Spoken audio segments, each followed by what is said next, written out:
गुरुदेव, जीवन को खुशहाल कैसे बनाया जा सकता हाँ बच्चा, मनुष्य जीवन तो खुशी में ही डूबने के लिए मिला है। पर जब तक हम शास्त्र विरुद्ध आचरण करेंगे तब तक भय, चिंता, शोक, विषाद, उद्विग्नता ये बनी रहेगी। आप अंदर देखो, गलती करोगे ना, चाहे जितना गुप्त करो, वो गलती तुम्हारे ऊपर सवार हो जाएगी, तुम्हें भयभीत करेगी, तुम्हें चिंता में डालेगी, तुम्हें समस्या में डाल देगी।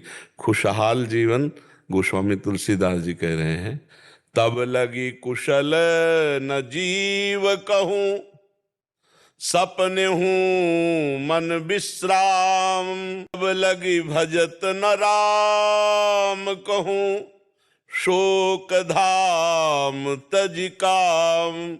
जब तक जीव काम आदि गंदी चेष्टाएं इनको छोड़कर भगवान का नाम जप नहीं करता, तब तक वो स्वप्न में भी कभी शांति और विश्राम नहीं प्राप्त कर सकता। हमारे यहाँ ही तो ध्रुवदास जी बड़े महापुरुष हुए, वो कह रहे हैं, जो चाहत है नित्य सुख, वही खुशहाल रहना, नित्य सुख अरु मन को विश्राम। हित ध्रुव हित सो भजत रहो, पल श्याम। यदि नित्य सुख चाहते हो, खुशहाल होना चाहते हो, तो एक एक क्षण श्यामा श्याम श्यामा श्याम, राधा राधा राधा, परम खुशहाल हो जाओगे। कैसी भी विपत्ति हो, आप खुशहाल रहोगे। जैसे भारी कष्ट का संयोग है, किडनी फेल, खुशहाल है हम, दुखी नजर आते हैं क्या? खुशहाल क्यों? कि भगवान से जुड़े। हाँ, खुशहाल तभी रह सकते हो जब भगवान का भजन करोगे, भगवान के आश्रित रहोगे और गंदी बात नहीं करोगे। आनंदित होने के लिए जवान का पक्का, मन का पक्का और लंगोट का पक्का। देहाती भाषा में हम आपको बता रहे हैं, नरसिंह मेहता जी कह रहे हैं, काछ वाच मन निश्चल राखे, धन धन जननी तेरी रे। जो गृहस्थी है, अपनी पत्नी के सिवा किसी की ओर गंदी दृष्टि से नहीं देखता, मन को सदैव पवित्र रखता है भगवान के नाम में, शरीर से पवित्र आचरण करता है, अपने आप खुशहाल रहोगे। और जरा सा पाप हो जाए तो अभी हृदय में जलन होने लगेगी। कुछ नहीं है, कोई नहीं जानता, पर हमारा दिमाग हमको गिराएगा, हमको दबाएगा, हमको निरुत्साहित करेगा।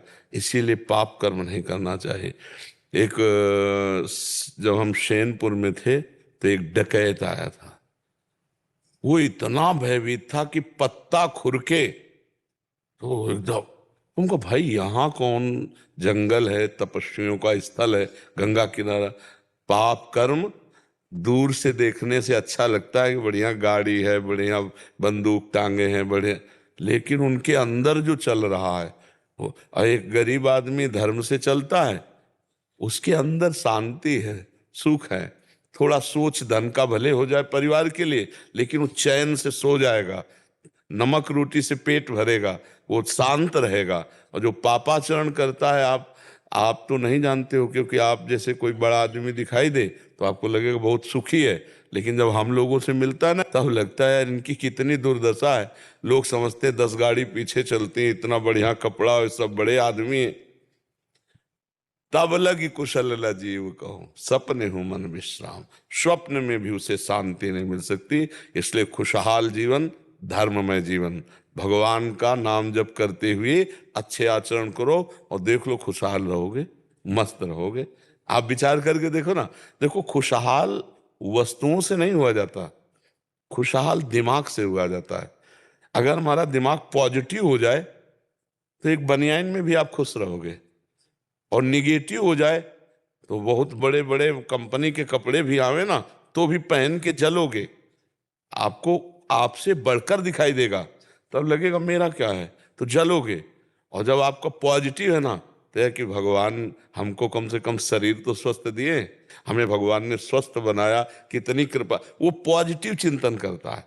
जिसको खुशहाल रहना ना, उसका पॉजिटिव चिंतन होना अनिवार्य है। और बिना निष्पाप हुए पॉजिटिव चिंतन नहीं होता, चिंतन सदैव निगेटिव भागता है, क्योंकि उसको दंड मिलना है ना। यही चिंतन जब निगेटिव ज्यादा हो जाता है तो डिप्रेशन में चला जाता है। बेमतलब भयभीत रहता है आदमी, बेमतलब उसको एक ही बात सुनाई देती है, मतलब कहीं मुझे हमने देखा है ना, हमारे पास तो सब तरह के लोग आते हैं। तो एक थे, वो बस यही कहते थे, एक तरफ खुद मरने के लिए तैयार और डिप्रेशन की दवाई 10-10 हज़ार की चल रही। क्या है, चिंतन बिगड़ गया ना। अब उसी चिंतन में राधा राधा राधा राधा, और यार हमें कोई मार नहीं दे, तो भगवान है ना, मेरे भगवान पॉजिटिव है ना, कि यार एक दिन तो मरना ही है, और जिस दिन मरना है उस दिन कोई बचा नहीं सकता। आज से हम क्यों उसके लिए परेशान हो, हम धर्म से चले, हम नाम जप करें, हम खुश रहें। सबसे बढ़िया बात है प्रसन्न रहना, खुश रहना। ये पॉजिटिव से होगा। आपका चिंतन सकारात्मक होना चाहिए, और इसके लिए आप में पावर चाहिए, वो है नाम। राधा राधा राधा राधा राधा राधा राधा, बड़ा आनंद रहेगा। जब के देखो, पर आज ही नहीं मिल जाएगा आनंद, समय लगेगा। जैसे जैसे आपकी मलिनता हटेगी वैसे वैसे आप खुश होने लगोगे। स्वाभाविक खुशी है, इतने बड़े भगवान हमारे हैं, कितनी खुशी की बात। अगर कोई अभी मंत्री या कोई ऐसे आपसे हाथ मिला ले और कह दे चिंता मत करना, मैं हूं जब कभी जरूरत, और वो कभी फोन ना उठावे, कभी ना मिले, फिर भी आपकी छाती चौड़ी हो जाएगी। और भगवान कह रहे योगक्षेमम वहाम्यहम, तुम केवल अनन्यस चिंतयन्तो माम, तुम मेरा चिंतन करो, पूरा ठेका मैं लेता हूं। और हमें विश्वास नहीं होता, भगवान की बात पर विश्वास नहीं होता। तुमसे सच्ची कह रहे हैं, एक एक क्षण भगवान तुम्हें देख रहे हैं तुम्हें, और एक एक बात तुम्हारी सुन रहे हैं। पर जब तक तुम सही आचरण नहीं करोगे तब तक तुम नहीं जान पाओगे कि भगवान तुम्हें देख रहे हैं और भगवान तुम्हारी सुन रहे हैं। जैसे एक भी ऐसी बात नहीं जिसका उत्तर ना मिलता हो, एक भी ऐसी बात। जैसे कोई भी बात, किसी भी तरह की लौकिक पारलौकिक समस्या, जरा सा और अंदर रेखा आई तो सामने परिणाम उसका तुरंत, लगता है भगवान ने मेरी सुन ली, मेरी बात पहुंच गई भगवान तक। क्यों? क्योंकि भगवान के सिवा हमारा कोई है नहीं। भगवान ही हमारे जीवन, भगवान ही हमारे प्राण। तो आपके भी तो जीवन भगवान है, पर आपने अपने जीवन को माया में दे दिया, इसलिए आप भगवान की बात नहीं सुन पा रहे, ये नहीं समझ पा रहे कि भगवान मुझे देख। ये सच्ची बताएं, इतना आनंद है कि अब जैसे आपको गुलाब जामुन पवावे, पूछे कैसा है, बोलोगे मीठा। कैसा मीठा है, बोले बहुत मीठा। फिर इसके बाद क्या बोल पाओगे? नहीं, यही कहोगे महाराज खा के देख लो, आगे वाली बात। है ऐसे ही भगवान कितना प्यार करते हैं। हम तुम्हें हृदय से कह रहे हैं कि अगर हमको वो बात ना, तो हम माइक से कह देते कि देखो भाई, अगर अनुभव भगवान ने कराते ना तो हम माइक से कह देते। लेकिन जब अंदर से भगवान, तभी लगा कि वास्तविक सुख ऐसे दुख में आनंद रहता है हर समय, क्योंकि भगवान से चित्त जुड़ा है ना। अच्छा, एक डर होता है मरने का, और वो डर खत्म हो गया, क्योंकि हमको उन्हीं के पास जाना है जिनका जीवन भर याद करते रहे, चिंतन करते रहे, इसलिए खुश है। सबसे बड़ा भय मृत्यु का, वो भी खत्म हो जाता है जब हम भगवान का भजन करते हैं। खुशहाल जीवन जीना है तो भगवान के भरोसे हो जाओ। पर परीक्षा होगी, परीक्षा होगी। ऐसी परिस्थिति में भी कभी मन ने ये नहीं कहा कि चलो घर चलते हैं, भारी से भारी कष्ट, लेकिन भगवान के मार्ग में चलना है। तो आज भगवान देख रहे ना, लौकिक और पारलौकिक दोनों खुशियां चरणों में लुटती हैं। परलोक का तो कोई संशय नहीं रहा, और लोक में आप देखो आज हमारी क्या दशा होती। न लड़का, न बच्चा, न रिश्ता, न नाता, किसी से कोई मतलब नहीं बचपन से। तो आज ये सब पैदा हुए कहीं और हैं, और सब प्राणों से भी अधिक प्यार करते हैं। खुशहाल, जो खुशी शब्द है, जो प्रसन्नता शब्द है, वो केवल भगवान से। ब्रह्म भूता प्रसन्नात्मा न शोचति न कांग, कि आप सच्ची समझ लो। परीक्षा में केवल पक्के होना चाहिए कि आपकी परीक्षा होगी कि सच्चा प्यार भगवान से करते हो। और जहां ऐसा हो गया तो भगवान की प्रिया है माया। लक्ष्मी जी कौन है? भगवान की प्रिया है ना। हाँ, वो फिर माता की तरह दुलार करती, माता की तरह दुलार करती। इसलिए बहुत भगवान का आश्रय लो, पाप ना करो तो खुश रहोगे, प्रसन्न रहोगे, और आगे से आगे भगवान व्यवस्था करते रहेंगे।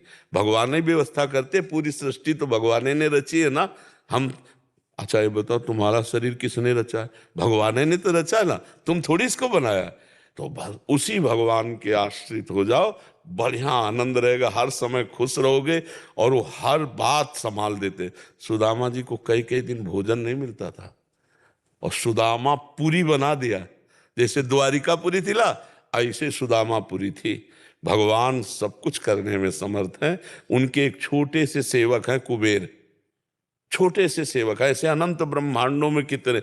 वो भगवान केवल आपसे कुछ नहीं चाहते, क्योंकि सब कुछ भगवान ने दिया है, आपका प्यार चाहते हैं। भगवान कहते हैं ना, भाव का भूखा हूं मैं और भाव ही एक सार है, भाव से मुझको भजे तो भाव से बेड़ा पार है। हम भाव करें भगवान पर, अपनापन कर ले भगवान तो